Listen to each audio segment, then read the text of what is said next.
Puukidele meeldib peitus mängida. Nad hiilivad rohus, põõsastes ja oma koduaias. Poevad just sinna, kus on nahk, õrn ja soe.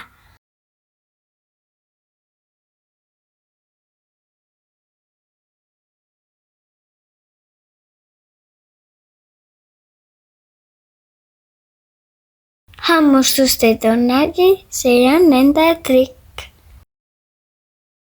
Kui avastad puugi, säilita rahu. Eemalda ta kohe ja kodus. Emosse ei ole vaja tormata.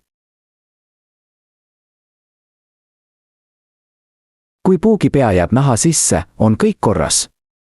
Keha saab sellega ise hakkama. Pärast puugi hammustust jälgi, kas tuleb palavik, väsimus või punetav laik. Puugid võivad levitada ohtlikuid haigusi nagu borrelioos ja puukentsefaliit. Ja puuki ei ole vaja analüüsi saata. Uuring ei näita, kas nakkus kandus edasi. Labor puuki ei taha. Puukentsefaliidi vastu kaitseb vaktsiin. See on lihtne, kiire ja töötab.